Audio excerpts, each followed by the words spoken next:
Olá, sejam bem-vindas e bem-vindos a mais um programa Mais que Arquiteto, da TV CalRN. Hoje o programa está bem plural.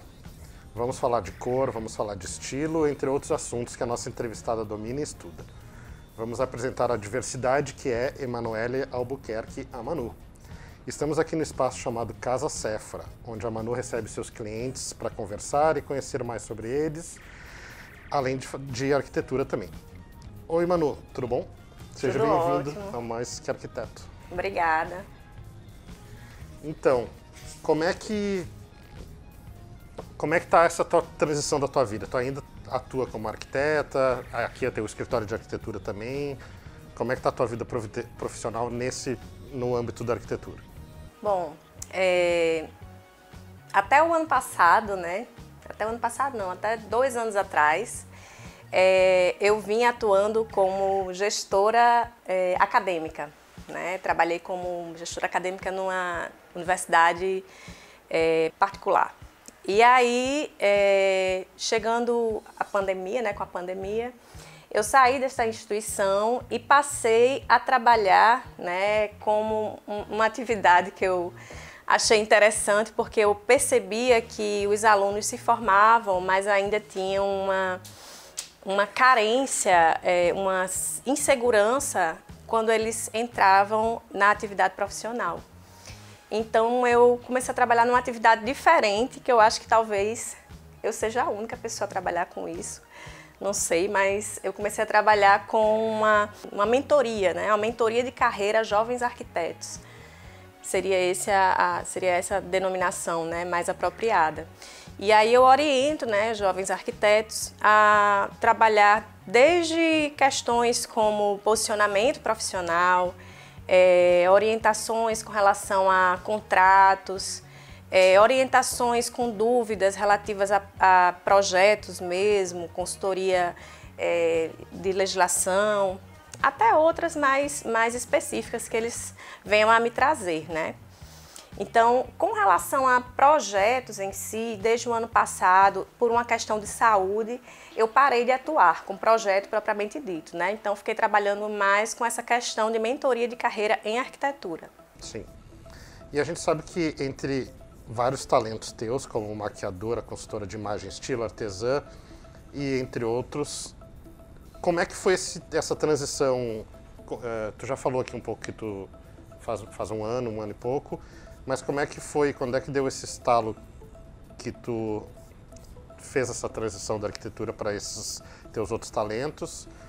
E como é que tu consegue conciliar todas essas coisas? Então, é engraçado isso, porque essa minha relação com eu acho que tudo tá meio que linkado, né? Essa minha relação com a beleza, né, com a estética, eu acho que tá ligada à arquitetura, né, e está dentro de mim desde sempre, né? Então, desde criança, eu tenho uma forte relação com a cor, na verdade. Então, quando eu era bem pequena, eu, de alguma forma, dizia que ia ser pintora. Não sabia de quê. Se ia ser de parede, de papel, de tela, de gente, não sabia, mas ia ser pintora de alguma coisa. Então, assim, a primeira coisa foi entrar na arquitetura, né? Mas tinha pensado em fazer artes plásticas, sim. Em determinado momento, eu pensei como um hobby, né, na maquiagem. Então, fui estudar maquiagem. Achei muito bacana, eu adoro me maquiar, né? E, assim, tenho isso como um hobby, mas não pensei em trabalhar como isso profissionalmente, né? Cheguei até a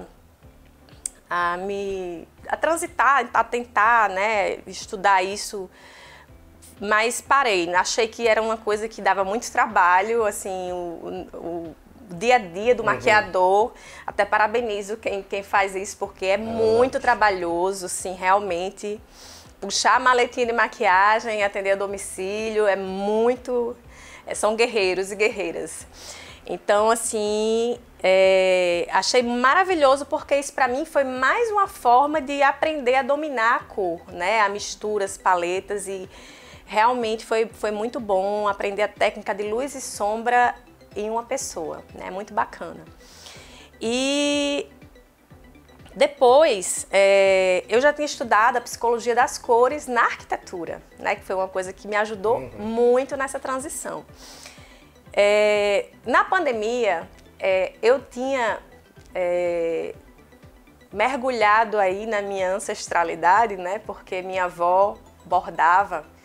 E naquele momento de, ai meu Deus do céu, 24 horas em casa, vou pirar, vou enlouquecer, eu resgatei a pintura, porque eu pintava aquarelas, né, quando eu era adolescente, então mandei pedir aquarela, não só eu, mas eu até, quando eu comecei a postar que eu estava pintando, alguns colegas arquitetos, onde foi que você comprou? Eu pedi sair, dizendo a todo mundo que tinha loja de material. Então, voltei a pintar com aquarela e comecei a bordar. Minha avó bordava e eu comecei a bordar. Então, de uma forma muito intuitiva, ninguém me ensinou.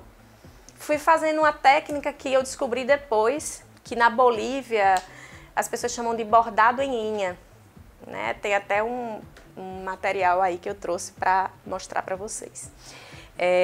Então, comecei a bordar.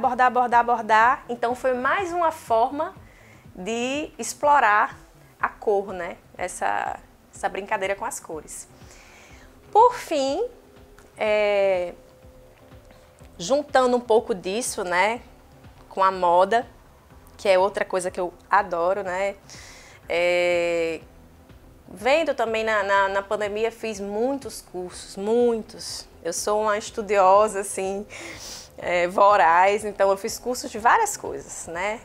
Um deles, acho que você citou aí, foi o de especialistas em chás, outro hobby.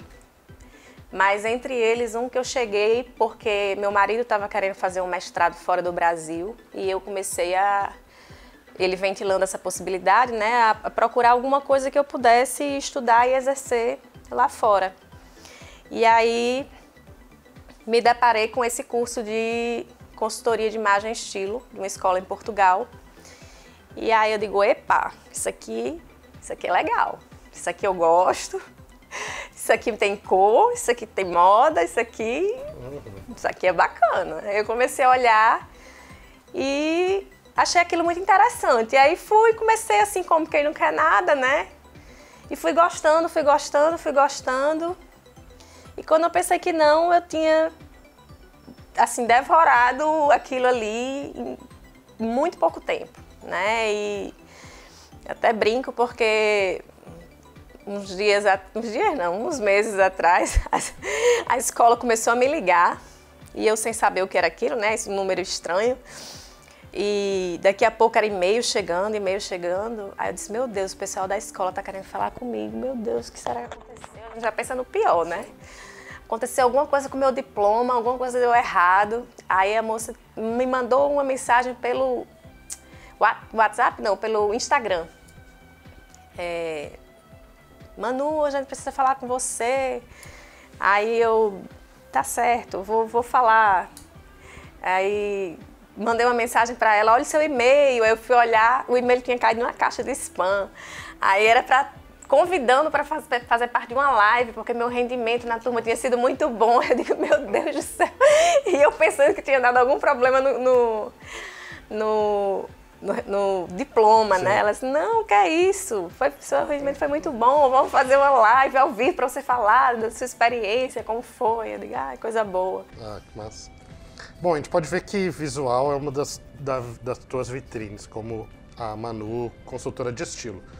Como é que foi esse processo nesse novo mercado aí que tu falou agora, para começar a ser reconhecida? É um mercado que está engatinhando ainda aqui no Rio Grande do Norte, né?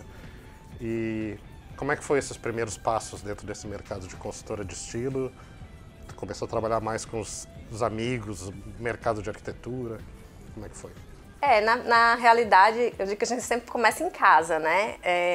Eu comecei primeiro dentro de casa, literalmente, né? Os meus primeiros clientes foram os familiares, até porque a gente precisa treinar o olhar, né, especialmente para a parte de análise cromática, né, que são muitos testes com esses tecidos que estão aqui atrás de nós, só fazendo aqui nosso fundo.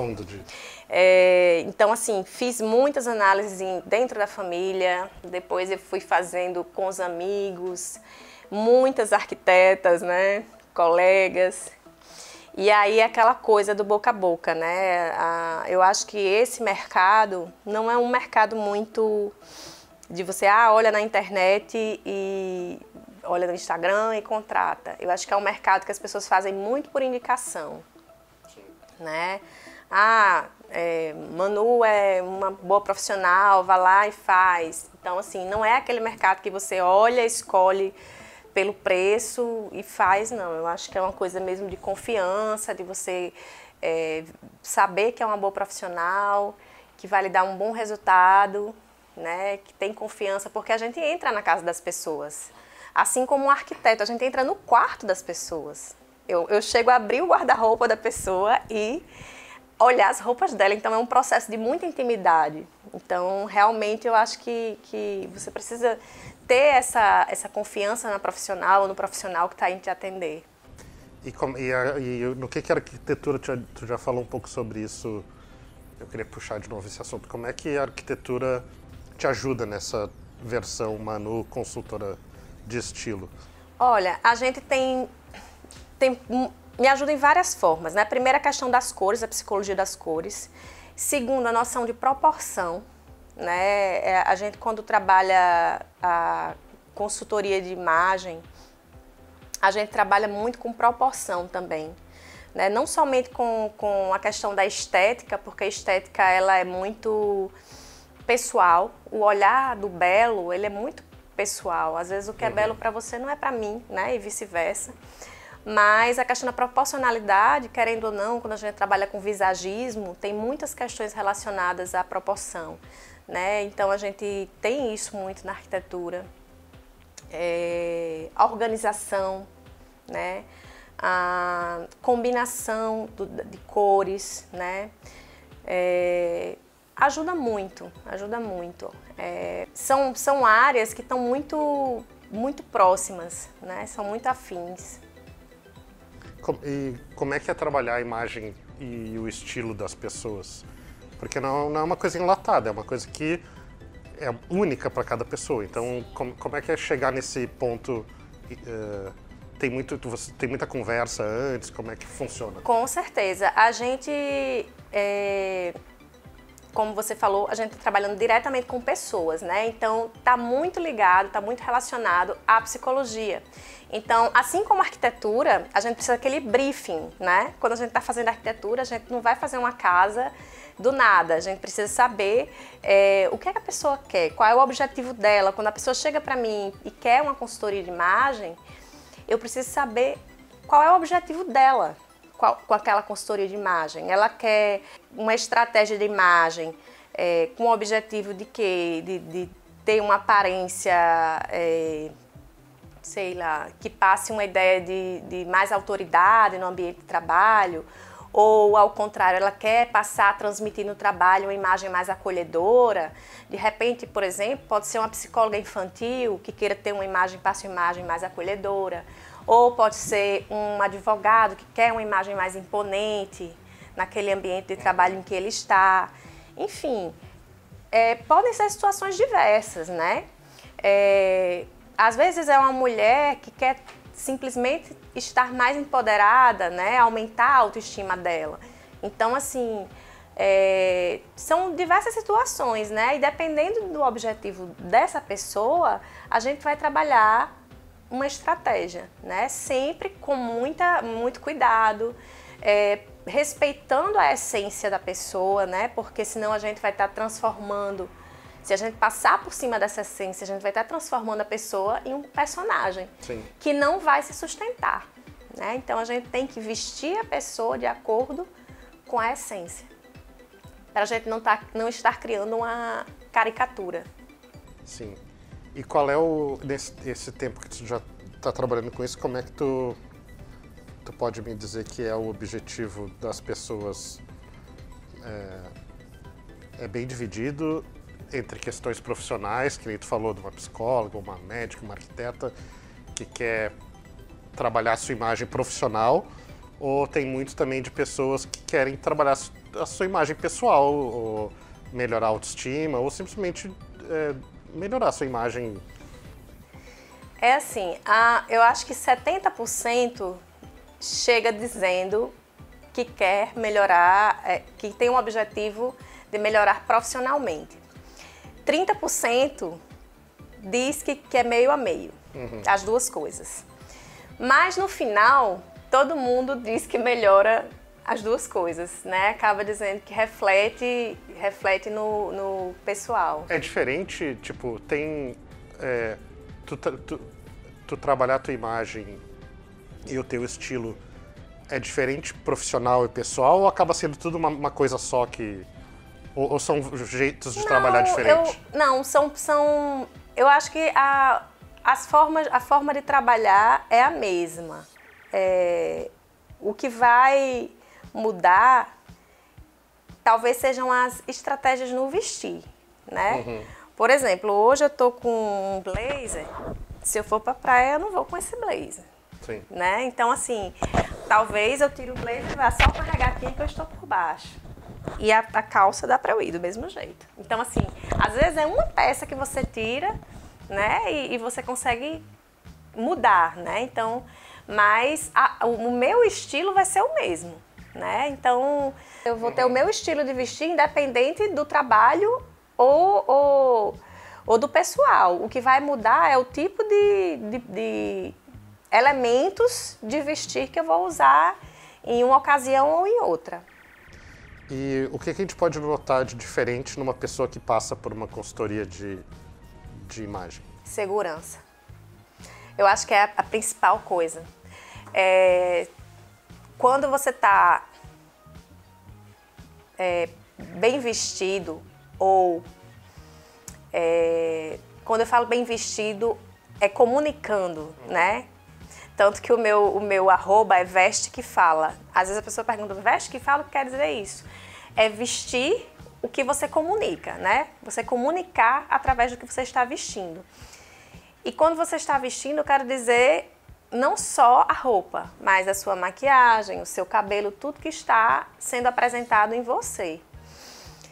Quando você se apresenta comunicando o que você quer dizer, você tem mais segurança. E quando você tem mais segurança, você se sente o dono do mundo. É aquele caso que a gente estava falando da comunicação não verbal, né? Você entra num lugar pisando firme, sabe? Com sua voz forte, olhando no olho. Então ali ninguém lhe derruba. Essa segurança, ela pode levar você aonde você quiser. Sim. E é importante isso, né? Às vezes a gente não está seguro.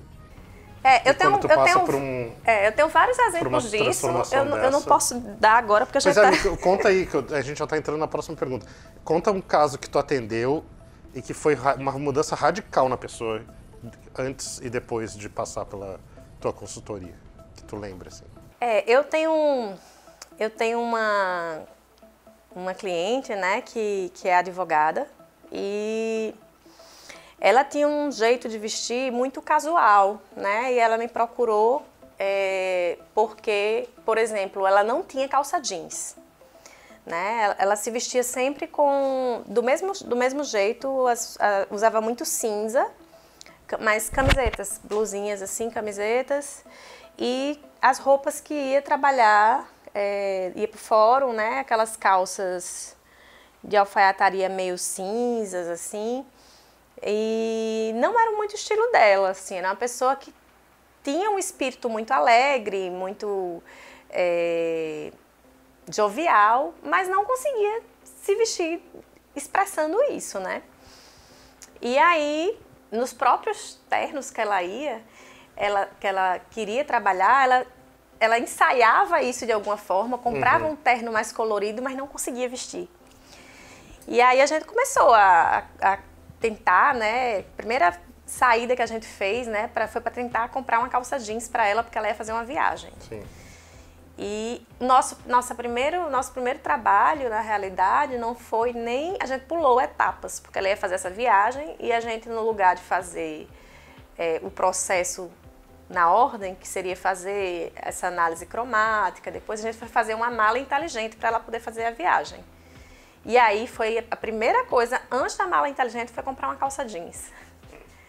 E aí a gente foi para o shopping comprar essa calça jeans e depois montar a mala inteligente. E essa mala já foi assim uma loucura, porque ela via que no próprio guarda-roupa dela tinha peças que dava para ela usar e ela, não acredito, isso ficou legal e meu Deus, aí foi aquela loucura. Enfim, ela fez a viagem dela e quando ela voltou, ela mesma já começou a misturar as peças com as dicas que eu tinha dado.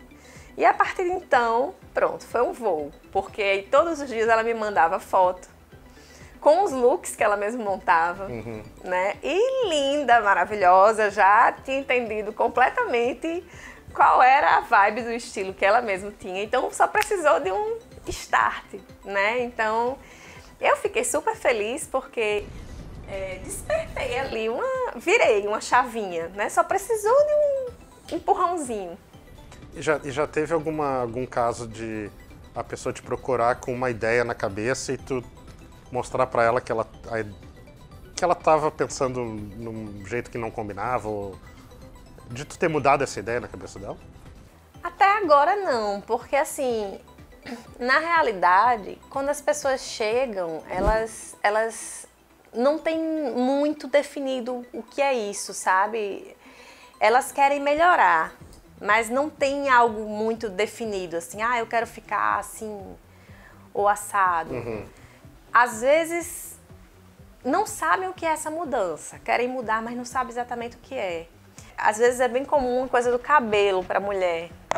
Mulheres com cabelo muito grande, que a gente vê que precisa dar um corte no cabelo, e aí a gente vê uma resistência, Sim. sabe? Assim, de, mas meu cabelo é tão grande.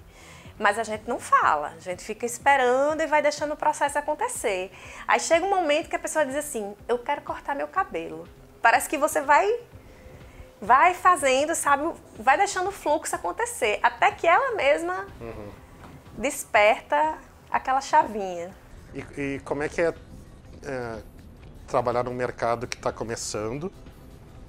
Por um lado é bom porque está começando, então tem um mercado enorme pela frente para trabalhar, mas também como pelo fato de ser uma coisa que pouca gente conhece, ou pouca gente ouve falar, ou como é que é lidar com ter que explicar como que tu faz? Tu acha que ainda é difícil as pessoas entender, ou tá mais difundido isso e o mercado está bem aberto? É assim, o mercado em si, ele não é tão novo, né? Ele já,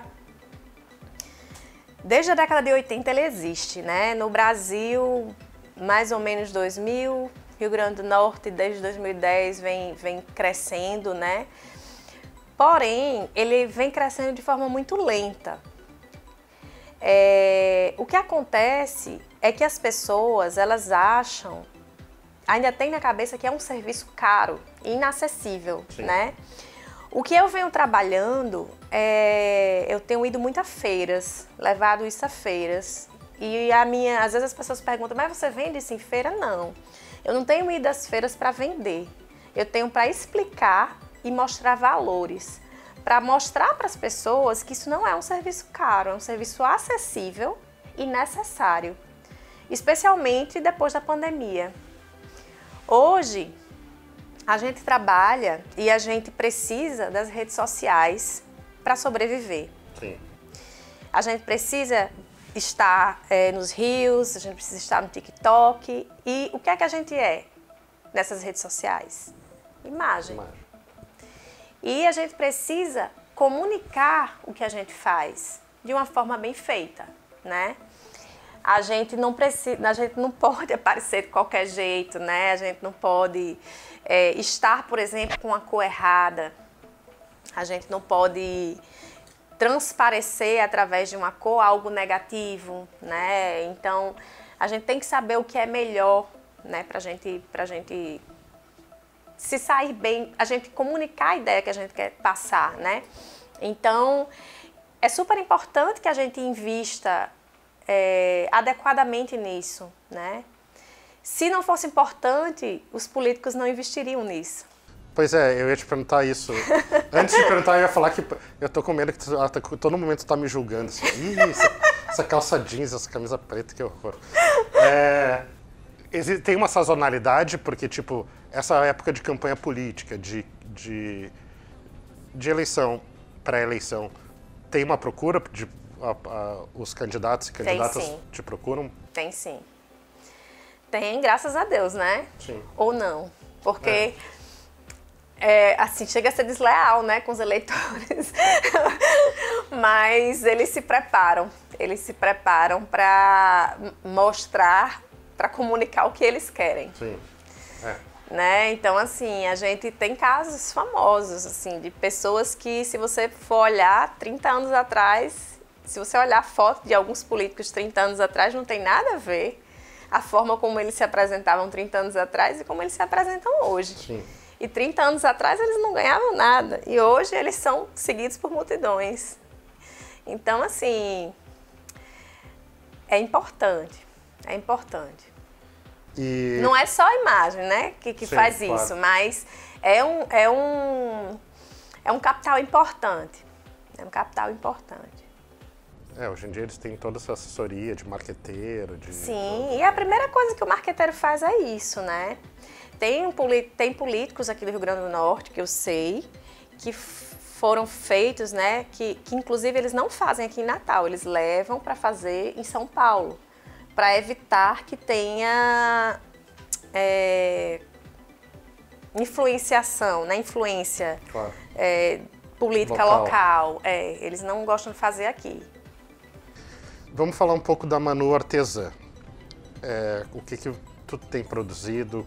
Nos conte um pouco desse teu lado. Então, como eu já falei um pouco, né, eu sou de duas linhas, né, assim, com relação ao artesanato. A primeira é a questão do bordado. Adoro bordar. Eu digo assim, se eu pudesse escolher uma coisa para fazer a minha vida inteira, se isso fosse rentável, seria o bordado. Porque, para mim, é quase como uma meditação. Quando eu estou bordando, eu esqueço de tudo. Eu entro ali num transe e fico, sabe? O mundo acaba e eu fico ali, continuo bordando. Eu lembro, no colégio eu tinha aula de artes e a gente teve uma aula sobre... Não, a gente teve uma aula não, foram várias...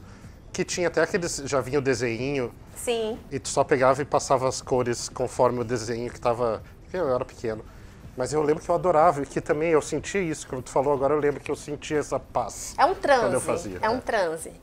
E o que eu faço não tem desenho. Eu chamo de bordado... É por isso que chama de bordado livre. Você vai fazendo o que dá na sua cabeça. Ou então, você mesmo pode fazer o desenho, que é o que eu faço. Sim. Eu faço o desenho, mas assim... Tem alguns pontos que tem os nomes dos pontos, né? E tem um ponto que a gente chama, que é o ponto livre, que é um ponto que dá na sua cabeça e você faz na hora ali para tapar um buraco, entendeu? Uhum. E para mim é o melhor que tem. Eu adoro e assim, faço mil coisas. Agora nesse momento mesmo, vai ter uma feira, vou aproveitar para falar, né? Em julho, todo ano eu participo dessa feira. Que é a feira, é a Mostra Frida Kahlo do RN. Que massa. Acontece no Estúdio Carlota. Carlota, grande amiga. Pronto. Eu participo dessa feira todo ano e produzo várias coisas sobre Frida, né? Esse ano a feira vai falar sobre... Todo ano tem um tema, esse ano vai ser sobre feminismo. Então eu já comecei, desde a semana passada, que eu estou bordando um monte de Fridinhas. Então...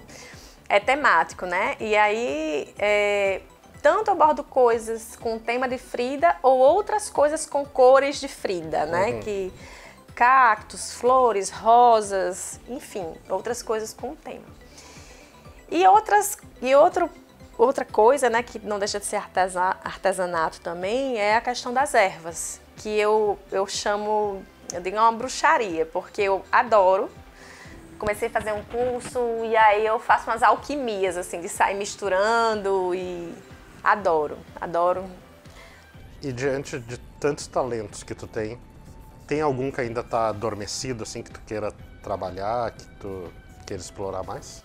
Olha, Até tem, viu? Mas eu ainda vou deixar ele em off aqui, porque ele ainda está sendo estudado. Eu vou deixar para as cenas dos próximos capítulos. Manu, o Cal RN agradece muito a tua disponibilidade e a generosidade em nos receber. Queria deixar agora o espaço aberto para tu dar os teus arrobas, as tuas redes sociais, site, como é que a pessoa te encontra. Bom, tem os 2 arrobas, né, que é do meu brechó, que é o plural brechó. O plural tem 2 L's. E tem o meu da consultoria de imagem e estilo, que é o Veste, T mudo, né, que fala. Show, vai estar escrito aqui embaixo. Tá bom. Obrigado mais uma vez. Eu que agradeço o convite e espero que vocês interajam comigo aí nas redes sociais. Isso, estamos à disposição também, sempre que tu precisar. Nossa Tá ex-colega lá do Cal. Lá do Cal, no comecinho do Cal, né? Isso mesmo. Obrigado mais uma vez, obrigado a todo mundo que nos assistiu e que vai nos assistir, porque esse programa vai ficar gravado lá no canal do YouTube da TV Cal RN. Obrigado, boa noite e até o próximo Mais Que Arquiteto.